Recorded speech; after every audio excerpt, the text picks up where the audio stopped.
Hello and welcome to this week's look at action and stunts on film and television. How are you? Welcome to Friday. It will be May 2nd when you are looking at this, and if you're in Britain or Europe, the weather over the last few days has been sensational. Anybody watching in the United States is going, oh no, a Brit talking about the weather. What are the odds of that, eh? We love a bit of weather over here. We've had some glorious days. And really, the reason for the choice of video this week has been at short notice. We were planning something else. But it was on the basis that if you listened to the podcast, you will know that I was in London last weekend. And, well, we had a fabulous time. Weather was amazing. Food was spectacular. All my pals. And we had a Bond double feature. We showed Goldfinger and The World Is Not Enough, home cinema setup. It was magnificent. And then there's always a late movie. Well, the late movie is sometimes Bond related, sometimes not. In point of fact, this one was kind of Bond related because it's directed by Guy Hamilton. So he is an old hand at the Bond pictures, and he is the director of REMO, Unarmed and Dangerous, or Remo Williams' The Adventure Begins in the United States. I think that's how they called it for the rest of the world. Over here it was Unarmed and Dangerous. It's just huge fun. I mean, it really is. I don't know whether you're familiar with the books. You may have read the Destroyer books, whole volumes of them. And 3 of those books were bought by the company, by the production company, and they wanted to make 3 movies starring Fred War as the hero, Remo Williams. I don't know how much this movie cost. It was about, I would say, without checking notes, but I would say somewhere between 20 and 25 million quid. Dollars, something like that. It only took 3. At the box office, which was a great shame because there were 2 other pictures planned, and I think it could have gone bigger and better, you know. But what they did, what they could do, and they've taken a number of elements from certain stories and they've wrapped them all up together, and they have given it a real action-packed look. And the idea, of course, is that the lead character who becomes Remo Williams, he's a police officer. He gets possibly killed at the start of the movie. It's not fully explained. But then he is then taken on with a new identity, partial new face, new identity, as Remo Williams, and becomes a kind of one-man army, taking on some of those individuals who can't be taken on by the normal means, the normal avenues where these type of individuals would be dealt with. So that's the idea. Stunt-wise, it's got a humdinger of a cast and crew. Glenn Randall Jr. is in charge of the action. He also directs second unit. And we're going to look at some of the sequences.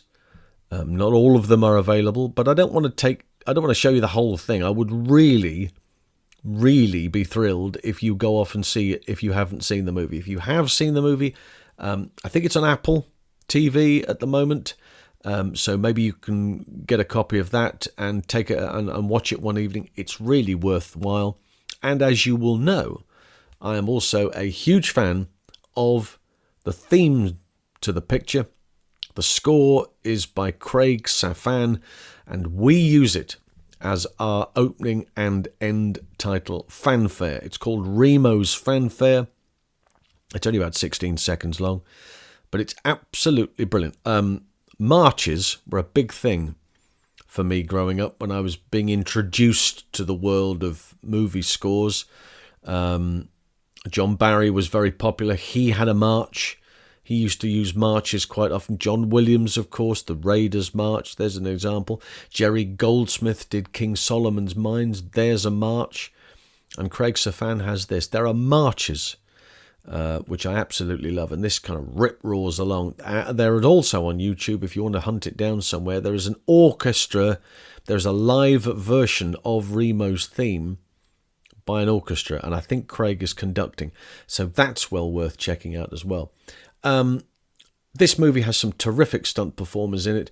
We must highlight further down the line, which we will, Stephen Lambert, sadly no longer with us, who is doubling Fred War in the picture, and also Bob Yerkes. Bob, we have mentioned before. You will know his work.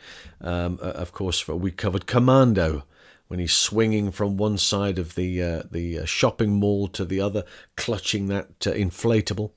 Bob Yerkes, a terrific guy for heights. And there are heights in this picture.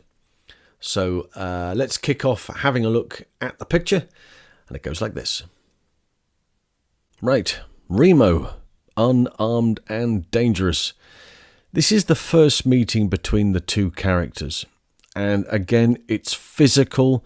Stephen Lambert is the double. Fred does it. Fred's very physical.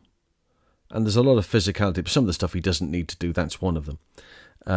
But a great deal of the falling over furniture, running into the corners, all of that's him. All of that's Fred. And he's earned his money here. I mean, he signed a 3-picture deal because on the strength of the books, they were going to have 3 movies. So he's done his very best here. I think this is Stephen, a large proportion of it. All of that initial physicality. And then that is Fred then landing in the corner. So they managed to get away as much as they possibly can. That's Joel Grey, by the way. And you couldn't make that movie now because Joel Grey is not Korean. He's not remotely Korean. He's probably eaten Korean food, and that's where the similarity ends. This is the whole balance thing. Again, Fred doing some of it. He jumps from here to there.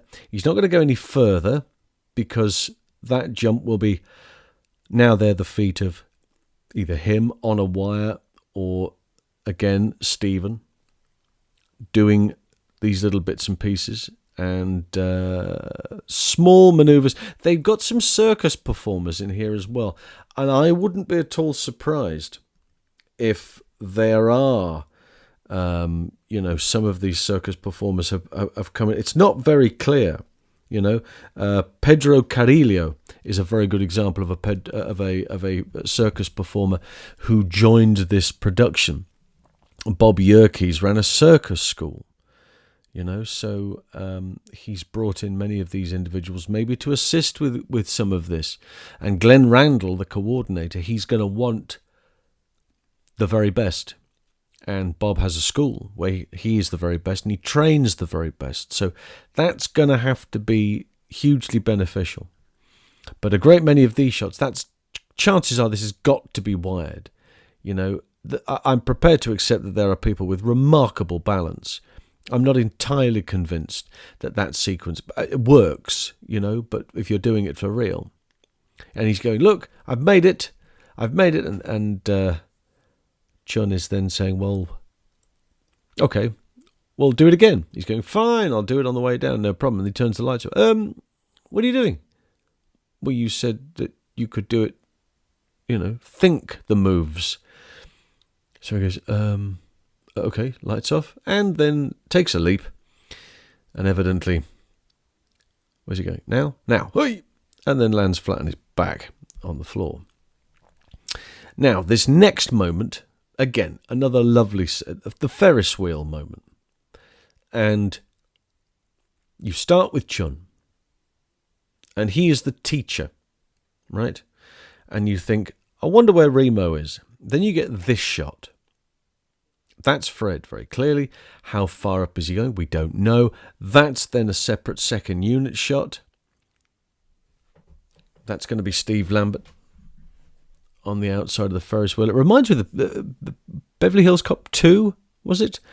A terrific Ferris wheel sequence in that as well. But some of the shots here, look, that's a great camera angle. And that's very clearly up high, Seeing Stephen up there. Good double. Works very well. Climbing on top of it. They're all square. And you see he's just about to get to the upright, so right on the very top on the right-hand side. There he is. Hell of a view from the top. Coney Island, I would say this is. Coney Island Fair. And the voice downstairs says, "You are not sightseeing." So he has to get on with it. But the incoming car then swings over the top. He catches it now. And there's your close-up. Of course, that's Stephen Lambert. So swings in. Way! Just manages to get underneath. And it's a lovely sequence. It really is. It's very well captured. Some of the shots are great. The action sells the picture, definitely. And then eventually he manages to disembark the wheel back on terra firma. Right, here is me. Only me. Right, cutting back in here for a reason, because the sequence, a very valuable sequence I appreciate, which is the Statue of Liberty sequence, isn't available in full because of copyright reasons. Right, so I'm using licensed clips, the ones we've used so far, and the remaining ones that we're using, they are licensed clips, and they are absolutely fine. They have no issues with them at all. But the actual clip, it's about 7 minutes in length, the whole thing from start to finish, of the Statue of Liberty clip isn't available. So I've worked round it because I managed to find the Stuntman Awards. It's been posted already. I posted it myself a couple of years back, but it's the Stuntman Awards from 1985. What we have is the nomination being read out.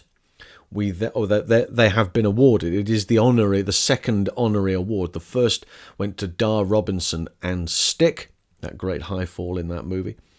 So the second winner is the movie, as they refer to it, Remo Williams, The Adventure Begins.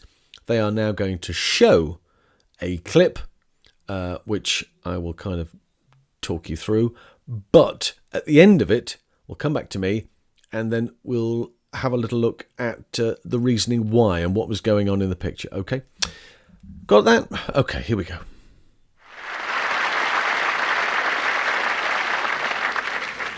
The next honoree for Best High Work in a Film is from Remo Williams, The Adventure Begins, an Orion Pictures production.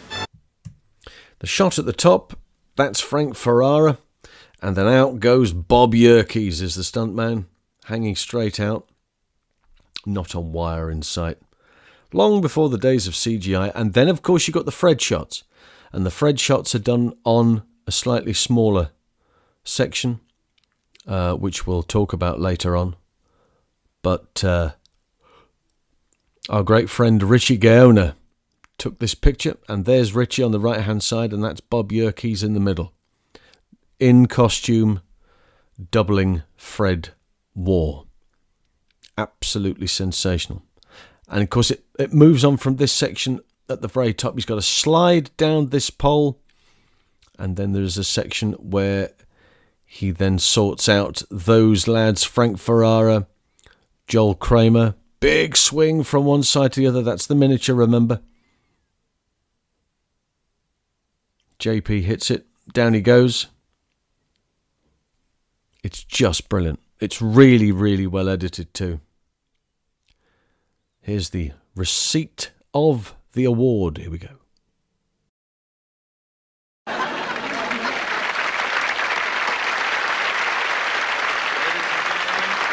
Stuntmen: Bob Yerkes, Frank Ferrara, J.P. Romano, Joel Kramer, Steve Lambert. And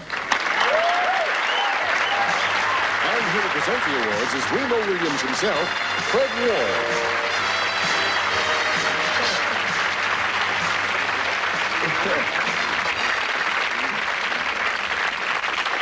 Well, it's a real pleasure for me to be able to present these awards to these 5 very special stuntmen.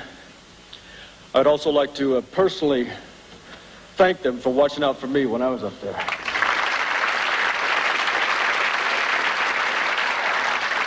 Having immigrated from France, I'm truly honored to have been eye to eye with the Statue of Liberty. This is not only an award for stuntmen, but it truly represents freedom and opportunity, and I thank you. J.P. Romano, Joel Kramer, Bob Yerkes, Frank Ferrara, Steve Lambert. So, the situation with this is that the Statue of Liberty has scaffolding around it for a reason. It was its annual clean.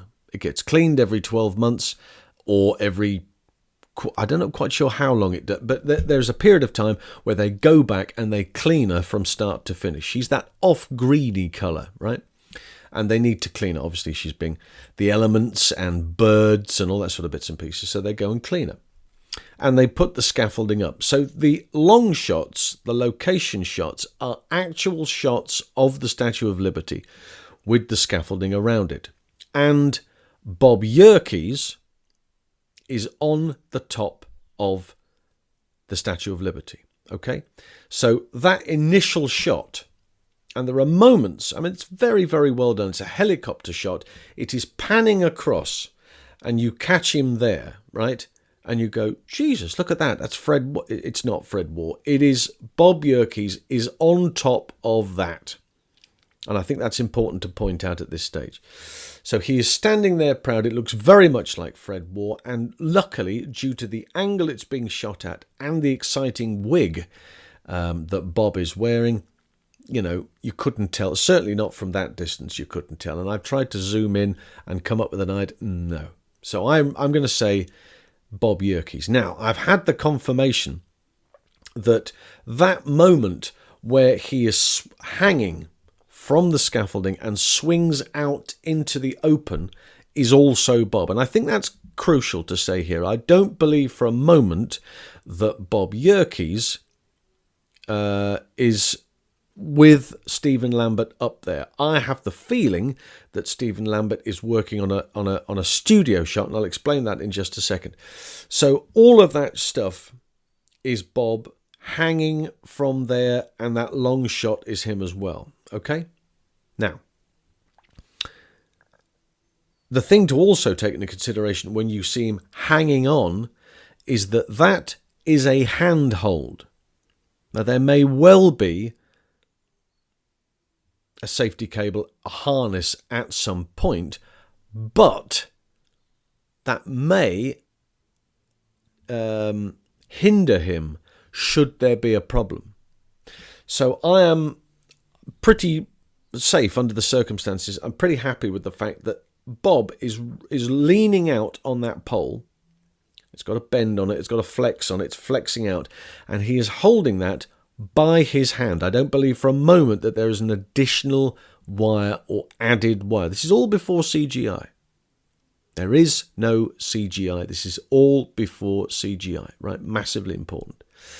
Then you have the close-up shots of either Fred War. Some of the stunt guys, of course, they were up there on the real statue themselves as the crew who were trying to kill REMO. But for some of those other shots, the shots where J.P. Romano is throwing that heavy object on a rope and he's trying to get him off, that is all that they made a replica. And I think maybe from the book Up, which is then covered in scaffolding, on location in Mexico. Why Mexico, John? The Statue of Liberty is in New York. Yes, it is. And on that particular day, the sun was shining. But you can't guarantee that all the time.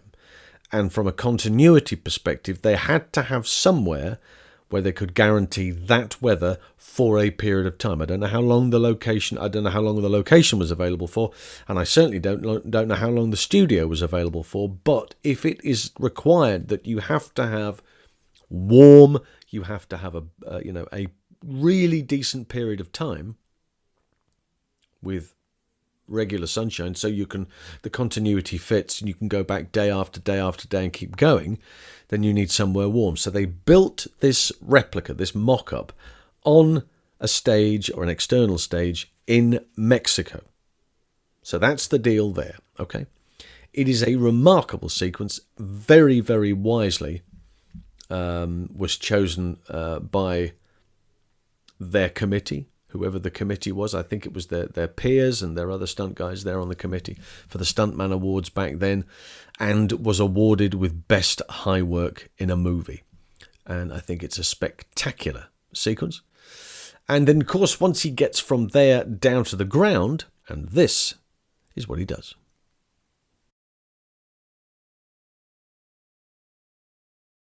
So he gets down to the bottom and gets on his way, on his toes, to get away from these pair.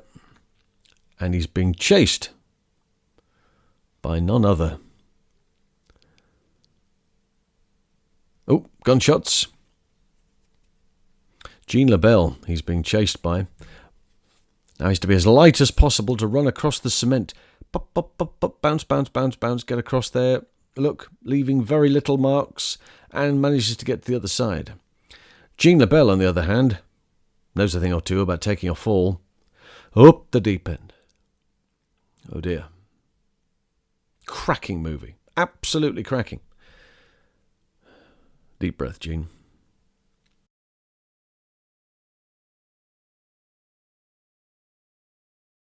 So, there you go. That is Remo Unarmed and Dangerous, or Remo Williams, The Adventure Begins. I hope that has cleared up some bits and pieces for you. And if anything, as with all of these videos, it is an excuse for you to go, oh, do you know what? I haven't seen that. That looks like fun. Let me go and see it. Go and see it. As I say, I think it's available on Apple TV. You can buy, there's got to be DVDs of it. Blu-ray. Is there a Blu-ray of it? That's tricky these days. Often from a VHS release, it would automatically go to a DVD when there was that option available. But you've got to be quite careful these days. So I'm not so sure if that's the case. But there we go. That is Remo. I hope you've enjoyed that. I think it's brilliant. And there are a couple of other sequences that we haven't covered yet, but why don't you go and explore those? And we'll regroup again next week for more of the same. Go and subscribe if you don't already do so to the podcast. Go and check out this channel here. You can subscribe to that. And we're nearly at the 12,000, you know. We're not far off. 11.7 I think we were last time, and that's amazing. Certainly over the last couple of years, we started with absolutely nothing, and we've really gone mad.